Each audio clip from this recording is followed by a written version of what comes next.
শুরু হয়ে গেছে দুর্গা পুজোর আয়োজন, শেষ পর্যায়ের সূচনা। প্রতি বছরের সেরা পুজোরগুলোর মধ্যে একটি এই আইটিআইয়ের মোড়ের দুর্গাপুজো। দুর্গাপুজো মানেই কলকাতা,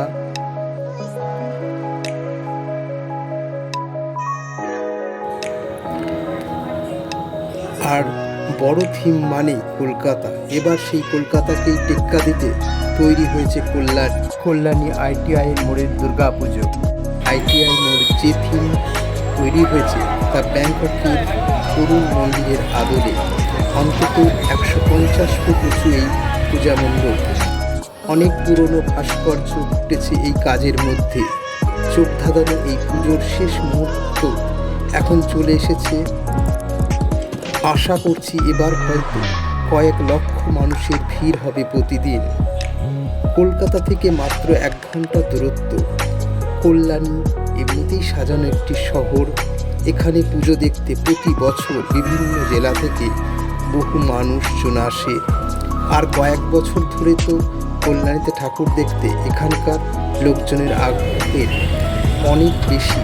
তাই এবার এত একটা ভালো পুজোর থিম, নিশ্চয়ই এবার জনজোয়ার অনেক বেশি হবে। তাই সবার কাছে এটা তুলে ধরলাম, যাতে সবাই এই পুজো দেখা থেকে বঞ্চিত না হয়। এক পলকে পৌঁছে যাবেন থাইল্যান্ডে। চোখ ধাঁধানো সুবিশাল ওয়াট অরুণ মন্দির দেখার সাক্ষী থাকবেন দর্শনার্থীরা। প্রতিবারের ন্যায় দর্শকদের চমকে দেওয়ার অপেক্ষায় কল্যাণী আইটিআইয়ের লুমিনাস ক্লাবের দুর্গাপুজো। কাতারে কাতারে মানুষ এবারেও ভিড় জমাবেন তাদের মণ্ডপ দেখতে বলে আশা করছে উদ্যোক্তারা। ক্লাবের অন্যতম কর্ণধার অরূপ মুখোপাধ্যায় জানান, প্রতি বছরেই দর্শকদের নতুন কিছু শিল্পকলা উপহার দেওয়ার প্রচেষ্টা থাকে। এবছরেও দর্শকরা আমাদের মণ্ডপ দেখে খুব মুগ্ধ হবেন আশা করছে তারা। এবারের এই পূজা মণ্ডপ তৈরি হয়েছে অসংখ্য ঝিনুকের কাজ দিয়ে, যে সূক্ষ্ম এবং অনেক দিন ধরে, কয়েক মাস ধরে চলেছে এই ঝিনুকের কাজ। না দেখলে চোখে বিশ্বাস হবে না।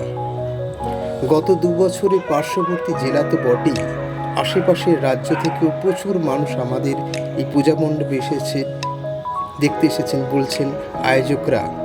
এবছরই কল্যাণী আইটিআই পুজোয় জনস্রোত দেখা যাবে। পুজো উদ্যোক্তারা জানিয়েছেন যে মহালয়ের দিনই এই উদ্বোধন করবেন ভার্চুয়ালি আমাদের রাজ্যের মুখ্যমন্ত্রী। তবে সাধারণ জনগণের জন্য এই মণ্ডপের দ্বার খুলে দেওয়া হবে 4ই অক্টোবর থেকে।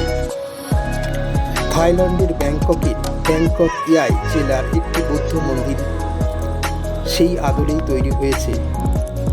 এটি চাও ফ্রায়া নদীর পশ্চিম তীরে থুনবিরিতে অবস্থিত। সেই থাইল্যান্ডের বিখ্যাত অরুণ মন্দিরকে আমরা সহজেই খুব কাছ থেকে দেখতে পাবো কল্যাণী আইটিআই মোড়ের এই পূজা মণ্ডপের মাধ্যমে।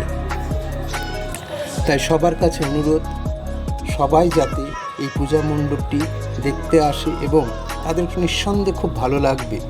এত সূক্ষ্ম কাজ, এত সুন্দর করে এত দিন ধরে তৈরি হয়েছে এই পূজা মণ্ডপটি। কত উঁচু, প্রায় 150 ফুট উঁচু এই মণ্ডপটি। না দেখলে বিশ্বাস হবে না। কোথায় কলকাতা, কোথায় অন্য জেলা, সব কিছুকেই টেক্কা দিতে পারবে এই পূজা মণ্ডপের এই থিম। ধন্যবাদ সবাইকে।